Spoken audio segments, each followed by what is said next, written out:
L'empreinte carbone sur France Info. Avec Frédéric Carbone, l'empreinte carbone installée à Douai dans le Nord et plus précisément à l'usine, Frédéric. Bah oui, à l'usine Renault de Douai, usine 100% thermique, voiture thermique il y a encore 2-3 ans. Aujourd'hui 100% voiture électrique. Pourquoi on est là?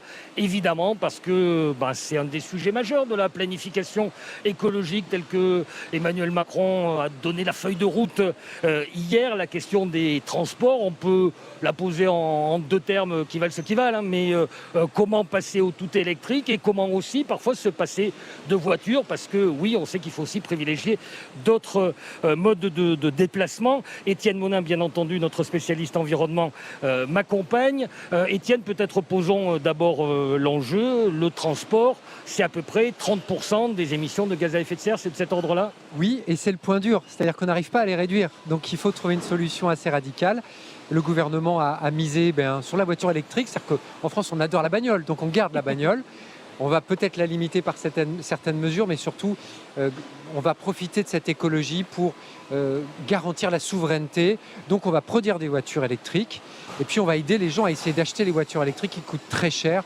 On va essayer d'équiper les flottes professionnelles. On va essayer de créer un marché de l'occasion parce que ça n'existe pas, mais lancer en gros une dynamique autour de cette voiture. Et avec la question, bien entendu, l'enjeu des batteries électriques. Pour le moment, dans cette chaîne de production, elles viennent de l'étranger, de Pologne, mais à quelques centaines de mètres de nous. Et d'ailleurs, il y a une signature officielle en ce moment. Va s'installer une usine de production de batteries qui serviront bien sûr ici. Anthony Ladiré est avec nous, responsable de fabrication de ce département de tôlerie. Je ne sais pas si j'emploie les bons mots, mais là, il y a la carcasse complète du véhicule, que des robots et les carcasses devant nous. Tout à fait, bonjour à tous et bienvenue chez Renault Electricity dans cette manufacture de Douai. Donc effectivement, ce qu'on peut voir ici un peu, c'est le squelette, ce qu'on appelle nous la caisse, donc la caisse en tôle, qui va pouvoir accueillir par la suite tous les éléments liés aux prestations clients. Donc bien sûr les ouvrants, les portes de coffre, les sièges et tout ce qui est électronique aussi à l'intérieur du véhicule. Est-ce que le passage du thermique à l'électrique a changé quoi que ce soit sur la carcasse, le squelette qu'on a en face de nous? Oui, ça change principalement au niveau du plancher pour accueillir de plus grosses batteries, donc une fixation spécifique au niveau du plancher réellement. Et chez nous, dans le process aussi, on a quand même modifié le process pour être vraiment capacitaire à fabriquer que du tout électrique. Et sur la chaîne de production, ça change ou pas, ou ça produit à peu près pareil? On a à peu près les mêmes graphes de montage, ce qu'on appelle nous graphes de montage, mais il y a quand même effectivement ici beaucoup plus robotisé, automatisé par rapport à ce qu'on a connu avant sur le véhicule thermique. Le directeur général de ce site et de Renault Electricity en général est avec nous. Il était il y a quelques minutes, je vous raconte la signature justement de la cession des terrains en face pour fabriquer des batteries. Merci de nous accueillir, Luciano Biondo. Bonjour à tous. Bonjour à vous. Oui, bienvenue à Douai. Ça change tout et ça change rien. L'électrique, ça ne change pas grand-chose aux chaînes telles qu'elles sont fabriquées. On l'a compris. Est-ce que ça changera beaucoup les batteries en face quand elles pourront être fabriquées juste à côté de chez vous? En fait, oui, c'est un point important dans ce qu'on a appelé l'écosystème. On travaille pour faire des voitures compétitives. On a une ambition, c'est d'être l'unité de production la plus importante et la plus compétitive en Europe. Et pour ça, on a d'abord travaillé sur comment on peut travailler sur les synergies entre les 3 sites de production, entre Maubeuge, Douai et Rhuys. Et on a créé cette nouvelle société qui s'appelle Renault Electricity, de manière à pouvoir améliorer bien sûr les frais fixes pour pouvoir être moins cher, pour pouvoir être plus abordable. C'est notre ambition en termes de voitures électriques. Deuxièmement, on a travaillé sur un écosystème. Et l'écosystème, c'est la batterie qui va être fabriquée de l'autre côté du montage et qui va venir par des chariots électriques entre l'usine de production de batterie et l'usine de montage de la future Scénic, déjà la Mégane et Scénic et R5, c'est les prochaines voitures ici. En termes de coût, pour vous, ça changera beaucoup, justement, d'avoir qu'à traverser la rue ou presque? C'est l'objectif. En tout cas, bien sûr, quand vous avez à transporter des batteries à plus de 1000 km, il y a une notion de coût, il y a une notion de CO2 sur le transport, il y a une notion de stock. Donc il y a beaucoup d'avantages à avoir le fabricant de batteries dans son jardin. Fabricant dans le jardin, mais qui n'est pas un fabricant français. C'est un fabricant asiatique. Il est sino-japonais, d'accord, mais ce qui est important, c'est qu'il produit en France, quelque part. Fabricant français, c'était pas possible. Je rappelle, dans l'écosystème Renault Electric City, nous avons deux fabricants de batteries. On a d'abord l'usine de batterie à Douai d'AEC Envision, qui est une société qui était à la base une filiale de Nissan. Et je rappelle que Renault-Nissan, c'est quand même une vraie alliance.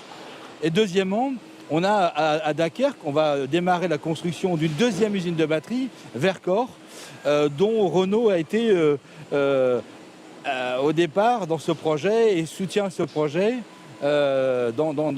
pour faire une batterie française. Donc vous voyez, il ne faut pas prendre du retard. Donc on travaille avec les deux partenaires du groupe. Et avec ce qui existe aujourd'hui, ça s'appelle du réalisme forcément. Claude Ego est également avec nous et je le salue, président du syndicat mixte des transports du Douaisis. Oui. Bonjour. Bonjour. On va parler avec vous des enjeux spécifiques de votre territoire. Il n'y a pas que la voiture, il y a les transports en commun, c'est essentiel. Mais est-ce que le fait d'être au cœur de la voiture électrique, vous vous dites que dans votre territoire, c'est aussi plus simple, tout ce qu'il faut pour que les voitures électriques roulent. Des bornes, il y en a suffisamment, ça avance, ça reste compliqué.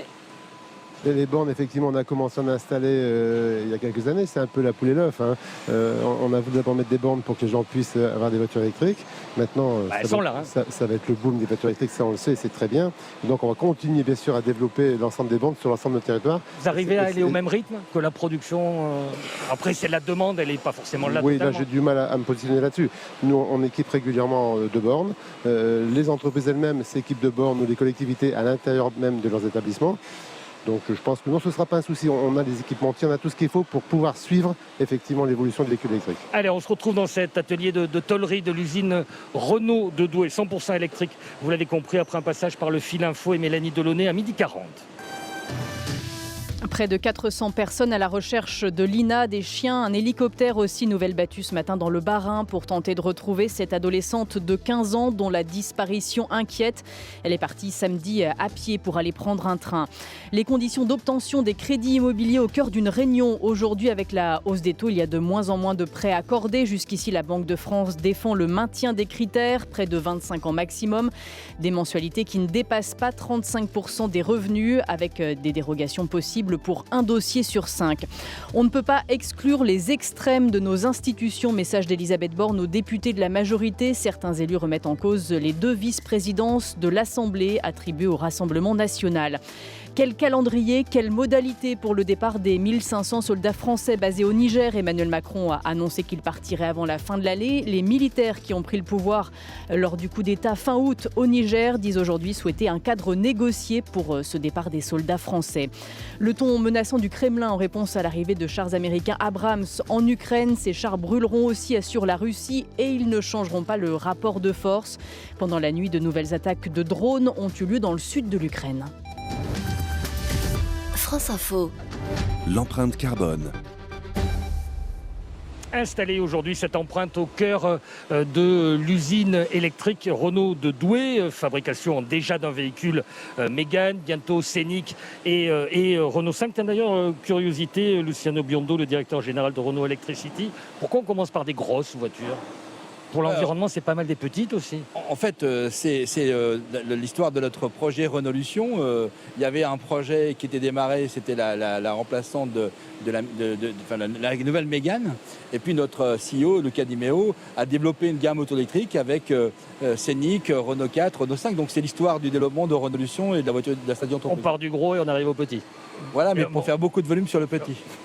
Ça, on verra, c'est dans quelques années. On a tenu qui est avec vous, directeur de cette usine et des 3 usines dans la région, avec des élus locaux. On a tenu à ce qu'il y ait un jeune homme qui est étudiant à Douai, l'IMT Nord-Europe, une école d'ingénieurs. Il s'appelle Yoann Le Gall. Bonjour. Bonjour à vous, parce que vous, industrie, environnement, c'est le cœur en fait de votre choix professionnel et personnel. C'est le cœur de ma formation et ce sera le cœur de mon emploi plus tard, oui. Vous imaginez dans un endroit comme ça, ou est-ce que c'est pas forcément votre voie ? Moi je suis plutôt de l'autre côté de la barrière, c'est-à-dire que je suis plus dans le contrôle industriel et la sûreté environnementale et des personnes. Mais en effet, j'ai déjà visité pas mal d'usines de ce genre et sûrement que je serai amené à entrer dans des usines de ce type. le futur. Industrie et écologie, vous êtes sûr aujourd'hui que c'est compatible ou il y a encore beaucoup de boulot à faire? Il y a du boulot et c'est le cadre. C'est le cadre de ce qui arrive et c'est j'imagine, ce qui va m'occuper pendant une partie de ma carrière et c'est passionnant. Oui, on va y arriver et on doit y arriver, donc on n'a pas le choix. Juste une curiosité, comme l'a dit le président de la République, la bagnole, vous adorez, vous êtes passé à autre chose dans votre génération?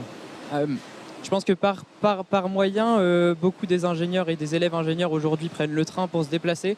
La voiture, c'est un indispensable quand on est aujourd'hui en campagne, et ça, c'est l'œuvre des politiques publiques d'adapter ces choses-là. En ville, je pense qu'on est capable de s'en passer dans notre génération. Vous y pensez à ça, Luciano Biondi? La question n'est pas de dire il n'y aura plus de voitures. Évidemment que c'est pas le cas, mais le rapport à la voiture, il évolue, il bouge sans doute. Oui, je pense qu'à la voiture, pour des jeunes comme ce charmant étudiant, il y aura d'autres services. Et je crois qu'aujourd'hui, quand vous voyez une Scénic, une Mégane et demain une Renault 5, on va avoir beaucoup de connectivité, d'intelligence artificielle dans la voiture. Donc on va apporter d'autres services encore à la voiture. Et quand une voiture qui apporte du service, qui apporte la connectivité et en plus un respect de l'environnement, je pense que notre jeunesse va adorer la bagnole, comme on pourrait dire. Alors, on va parler du prix, parce que c'est essentiel. Un mot, Étienne Monin, pour avoir une idée, justement, prix voiture électrique versus voiture thermique. On est encore dans un écart assez important. Oui, ça coûte très cher, une voiture électrique, évidemment, et ce n'est pas à portée de toutes les bourses. Et donc, on a une problématique d'acquisition aujourd'hui. Donc, je disais tout à l'heure, pas de marché d'occasion. Donc on n'a pas non plus le débouché du marché d'occasion pour l'instant. La question qui se pose, c'est pourquoi les entreprises ne se sont pas encore équipées de voitures électriques. Et ça, j'aimerais bien que vous répondiez à cette question pour savoir pourquoi les particuliers commencent à avoir accès et pourquoi les entreprises n'y ont pas encore accès. Alors, tout d'abord, quand on parle de la voiture électrique qui est chère, il faut regarder le coût à l'usage. En fait, on parle seulement le prix de la voiture, mais quand on regarde une voiture, moi j'ai toujours tendance à dire qu'aujourd'hui, quand on prend une Mégane, qui fait à peu près 16 kW au 100. Avec le coût de l'électricité à la maison, ça fait 3,20 €. Alors, j'attends à ce que les bornes soient au même prix, parce qu'aujourd'hui, le vrai sujet pour nous aider, c'est qu'on arrive à avoir des bornes où les coûts d'électricité soient le même prix qu'à la maison. Et quand aujourd'hui vous comparez la meilleure des voitures thermiques qui va faire du 4-5 litres 100, vous êtes sur un rapport de 3 à la consommation. Donc, qu'est-ce qui bloque justement sur le prix des bornes? Je laisse l'infrastructure et toutes les personnes qui sont en charge. Mais pour vous, c'est un frein. Pour vous, c'est un vrai frein. Il faut accélérer ça parce que la voiture électrique, en coût à l'usage, elle est moins chère. Et ça, c'est un premier point. Le deuxième sujet, c'est que je rappelle une voiture électrique en termes de bruit pour les villes, parce que tout à l'heure on parlait de la ville, la voiture. Moi, je pense que la voiture électrique apporte aussi le moins de bruit. Donc, respect de l'environnement, le bruit, la consommation, le coût à l'usage, ça, c'est des points importants. Après, vous m'avez posé une question, pourquoi sur l'entreprise. Oui. Ouais. Moi, je pense qu'on a démarré avec la Mégane, qui est une première voiture avec quoi on apporte des solutions aux entreprises. Je pense que la deuxième voiture qu'on va lancer dans quelques semaines, la Scénic, va répondre encore plus aux véhicules de flotte d'entreprise. Par sa distance, plus de 625 km d'autonomie, par son volume, par tous ces services que va apporter Scénic. Donc, nous sommes en train d'accompagner ce changement dans les entreprises avec Mégane, Scénic. On va accompagner le changement aussi chez les clients avec une Mégane en fonction de l'usage, une Scénic pour les voitures familiales et demain une voiture un peu plus citadine comme Renault 5. Des gammes adaptées. Voilà. Alors il y a les parties de mettre en place notre gamme sur l'électrique. Je voudrais juste donner 2 chiffres. 1% du parc aujourd'hui électrique, 15% dans 7 ans d'après les prévisions du gouvernement. Et les particuliers, les entreprises, peut-être aussi les collectivités. Claude Ego, on parlera de vos bus gratuits parce que c'est essentiel, mais ça roule à l'électrique ou pas encore? Alors, nous, sur notre territoire du syndicat ministère de Transport, on n'a pas encore de bus électrique, mais c'est la prochaine voie. D'ici 2-3 ans, on va aussi s'équiper de bus électriques. Le frein, il est financier, il est quoi? Disons qu'on s'est équipé d'une station gaz il y a 1 an et demi. Il faut aussi la rentabiliser. Notre station gaz, c'était quand même 1 million €. Et donc là, on sait que les prochains achats, ce sera vers 2025. Et là, déjà, la loi va nous pousser à ce qu'on arrive à 50% de véhicules dits à très faible émission. Donc ce sera électrique hydrogène. Hydrogène, c'est pas encore totalement mature, donc on attendra encore, je pense, la fin de la décennie. Mais par contre, on va déjà obligatoirement passer à une partie de véhicules électriques. Et de toute façon, c'est aussi une ambition qu'on a de verdir notre flotte. Ouais, et zéro thermique dans 5 10 ans. Alors 2030, l'Europe nous dit 2030. Quasiment 5 ans. Une question d'actualité, Luciano Biondo. Vous avez entendu Emmanuel Macron hier, il avait déjà dit le leasing 100 € par mois. Est-ce que c'est quelque chose de nature, à partir de la fin de l'année, est-ce que c'est quelque chose de nature à booster, le mot n'est pas joli, pas français, les ventes de voitures électriques? De toute façon, tout ce que l'État va pouvoir faire pour nous aider à démocratiser la voiture électrique, ça va dans le bon sens. Mais ça, efficace. Donc, quand il nous aide à localiser l'usine de batterie à ECN Vision, à Douai, c'est dans le bon sens. Quand il nous aide sur ce genre de choses, dans le bon sens. Donc, je pense que nous, au Renault, on est en train de travailler, on implante en France à produire toute une gamme électrique. On fait venir notre écosystème pour réussir à avoir des voitures abordables en termes de prix et répondre aux demandes aux clients. Quand l'État met en place tout ce genre de choses pour nous aider à faire comprendre la voiture électrique, que c'est moins cher en termes de coût à l'usage, que c'est accessible, ainsi de suite, et casser les clichés, que c'est une voiture uniquement chère, je crois que ça va dans le bon sens pour nous. Mais donc, le prix de départ R5, ça sera quoi? Ça sera entre 25 et 30 000. Le prix d'R5 qui a été communiqué par les gens en charge, moi je suis un industriel, moi mon job c'est de faire la voiture moins chère possible pour que mes collègues commerçants puissent apporter une voiture qui répond aux choses. Donc aujourd'hui on verra quand elle sortira, ils annonceront les prix. En tout cas, moi mon objectif c'est de faire une voiture électrique au même prix qu'une voiture thermique. Et 1 million de voitures électriques dans 2-3 ans, réaliste? En France, aujourd'hui, nous, Renault, on a une ambition, c'est 400 000 à l'horizon 2025 déjà, voilà, avec R5, R4, Mégane et Scénic. Et puis aussi la gamme Alpine, puisque nous allons fabriquer à Douai la 290, Alpine à 290. Donc toutes ces voitures, et puis la Micra aussi de chez Nissan, donc toutes ces voitures pour fabriquer les 400 000. Allez, donc, voilà. Vous pouvez vous boucher les oreilles maintenant, parce que dans quelques minutes, on va se demander comment on peut se passer de voiture chez vous, dans votre usine, dans votre atelier de tôlerie de Renault Douai. Après le fil info à Paris, Mélanie Delaunay à 1h-10. Avant la réunion à Matignon pour parler du prix des carburants et des marges avec tous les acteurs du secteur. Cet après-midi, le patron des centres Leclerc annonce du carburant à prix coûtant en continu à partir de ce week-end dans ses stations-service. Le président de Système U promet de son côté des opérations ponctuelles régulièrement. Plusieurs projets d'autoroutes seront arrêtés. Il y aura des décisions fortes dans les semaines à venir, promet le ministre des Transports. Mais le tronçon contesté sur l'autoroute A69 entre Toulouse et Castres verra lui bien le jour. Des rendez-vous difficiles à décrocher, la peur d'avoir mal pendant l'examen ou l'absence de symptômes. C'est pour ces raisons que plus de la moitié des femmes concernées n'ont pas fait de mammographie l'an dernier. Selon une étude de la Ligue contre le cancer, une femme sur 10 ne s'est même jamais fait dépister chez les 50-74 ans pour qui cet examen est recommandé.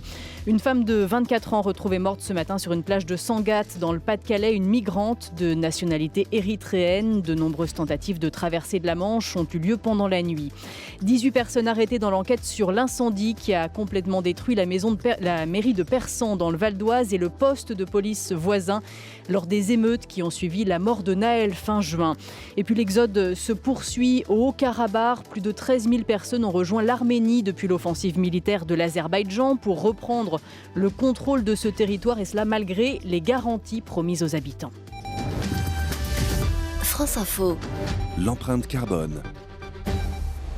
Que les transports de demain soient plus compatibles avec les nécessités environnementales. Étienne Monin le rappelait, c'est quand même un tiers environ des émissions de gaz à effet de serre. Alors il y a l'électrique bien sûr, et on a longuement parlé à la place du thermique dans les voitures. Et puis il y a un peu privilégié d'autres modes de déplacement. Par exemple le covoiturage et par exemple aussi les transports collectifs. Claude Ego, je crois que c'est presque assez unique en France. Dans votre intercommunalité, les transports collectifs, bus, sont gratuits pour tout le monde, 365 jours par an. Comment on fait ça ? Oui, tout à fait. Alors déjà, quand même, je mets un bémol. Nous ne sommes pas les premiers. C'est vrai que dans la région, il y a Dunkerque qui s'était engagé là-dedans. Donc nous, effectivement, on s'est engagé dans la gratuité totale, 365 jours pour tout le monde. Nous sommes actuellement sur notre territoire le plus important en termes de population. C'est 225 000 habitants qui peuvent profiter de ce service gratuit. Et c'est vrai qu'on a vu une évolution phénoménale en un an et demi. On a eu 50% d'augmentation de fréquentation. 50% d'augmentation. Oui. On est passé à peu près de 6 millions de voyageurs par an à 10 millions de voyageurs par an. Et de gens qui laissent parfois la voiture au garage du coup. Alors, il y en en a. On estime, nous, alors c'est peut-être encore assez faible, on estime entre 5 à 7% de personnes qui ont fait le choix de ne plus prendre la voiture et de prendre le bus. Ça fait à peu près 700 000 voyages en voiture économisés par an. Et pour tout type de déplacement, que ce soit les enfants à l'école, les courses... Alors, oui, voilà, c'est multiple usage. Il y a bien sûr les salariés qui en profitent pleinement, mais on a vu également pas mal de familles maintenant qui prenaient davantage de bus parce qu'avant, chacun payait son ticket. Maintenant, quand on est en famille, voilà, tout est gratuit. Yoann Le Gall, je vois que vous hochez la tête, c'est votre moyen de locomotion, le bus pour votre IMT, votre C'est clair que nous, on a la résidence qui est à 20 minutes à pied du site d'études et qu'il y a un bus direct entre les deux. C'est un moyen qui est privilégié par les étudiants. En dehors, il y a aussi le vélo et puis il y a encore quelques irréductibles en voiture. Mais c'est vrai que on c'est un peut moyen... à peu près faire tout en bus parce qu'il y a une idée reçue comme quoi dans des territoires, je ne sais pas si c'est le joli... Mais... Très typiquement, quand on habite au centre-ville de Douai, quand on va aller faire les courses, il y a un bus pour aller jusqu'à la zone industrielle. Quand on veut, la zone commerciale, quand on veut aller à l'hôpital, il y a un bus pour aller à l'hôpital. C'est vrai que c'est un moyen qu'on peut privilégier et c'est des choses qu'on ne peut pas atteindre à pied autrement. Alors c'est vrai que les zones urbaines sont bien plus mieux desservies, mais nous depuis 3-4 ans on a aussi développé beaucoup le bus dans le domaine rural. Et donc toutes nos communes sont alimentées en bus, de façon un peu moins importante, mais globalement tout le monde est bien alimenté. Il y a un projet là aussi qu'Emmanuel Macron a rappelé hier, qui est lancé là, pour un horizon de plusieurs années, les RER métropolitains. Vous êtes concerné à Douai parce que ça part de Lille, mais ça va arroser toutes les zones à une demi-heure autour de Lille. Le service express métropolitain, effectivement, c'est l'État, c'est la région. Là, c'est du ferroviaire. Alors, voilà. Mais c'est important pour nous. Et Douai devrait être normalement, dans les prévisions, au cœur justement de ce service express métropolitain. Ça changerait beaucoup ? Pour les territoires du Douaisis, fortement. Déjà, nous, on emprunte beaucoup l'autoroute 1 quand on va sur l'île. Et on sait que l'autoroute 1, c'est un des engorgements les plus importants de France. Et donc, le fait de pouvoir désengorger cette autoroute, ce sera extrêmement important. Il y a des demandes de TER supplémentaires. Oui, ça reste des combats quand même. Oui, il y a encore des gares qui ferment ici et là. Oui, mais bon, dans l'ensemble, les élus se battent pour qu'on les maintienne. On lutte aussi pour garder le TGV. Ça, c'est une autre affaire. Mais oui, il y a une grande affiche à l'entrée de la gare de Douai. Mais c'est sûr qu'il faut continuer à développer le ferroviaire. Vous prenez le train, monsieur Burnot, des fois? Oui, bien sûr, bien sûr. Vous adorez le train aussi? Bien sûr. Vous adorez pas que la bagnole? Bien sûr. Et l'avion un peu moins? L'avion quand il faut, quand nécessaire, la distance. Allez, je voudrais qu'on termine avec Yoann Le Gall, parce que donc dans votre école d'ingénieurs de Douai, vous êtes aussi président du comité ingénieur citoyen de cette école. L'enjeu, il est quoi? Il est de verdir tous les cours, tous les enseignements, toutes les formations? Il est de travailler en lien avec les enseignants et l'administration de l'école sur comment on fait pour intégrer ces enjeux-là dans l'évolution normale des cours. Les cours se mettent à jour, évidemment, quand on parle de milieu d'industrie qui est aujourd'hui en pleine transformation. Évidemment, être un ingénieur qui soit bien implanté dans ce milieu industriel, il faut qu'il ait des compétences qui soient aujourd'hui dans cette transition. Donc les programmes sont en transition et l'idée, c'est évidemment, on ne peut pas aujourd'hui imaginer un ingénieur qui n'a pas dans ses cours un fort apprentissage de ces compétences-là. Mais par exemple, un exemple concret, un cours, une formation, vous êtes intervenu en disant il n'y a pas assez. Donc il y a 3 ans, ça a été le complet. On a pris un cours de 30 heures dédié entièrement aux transitions écologiques et sociales. Et maintenant, l'idée, c'est d'aller travailler avec d'autres professeurs, par exemple en numérique, et de se dire, quand on fait du numérique, on ne peut pas aujourd'hui ne pas faire de sobriété du numérique. On ne peut pas se dire qu'un programmeur aujourd'hui ne prenne pas ça en compte et optimise son programme pour que ça consomme moins. C'est aussi comme ça que ça se diffuse. Merci beaucoup à tous les 3. Merci de votre accueil dans votre site Renault de Douai. Merci d'avoir couru de l'inauguration juste de l'autre côté de la rue au studio France Info installé ici. Merci Yoann Le Gall d'être venu nous transmettre votre expérience d'étudiant. La mobilité, le transport dans la région Hauts-de-France, on le retrouve également chez notre partenaire La Voix du Nord qui consacre tout un dossier aujourd'hui dans ses colonnes. Et Marie, dans une demi-heure, on quitte l'usine, on file à la ferme.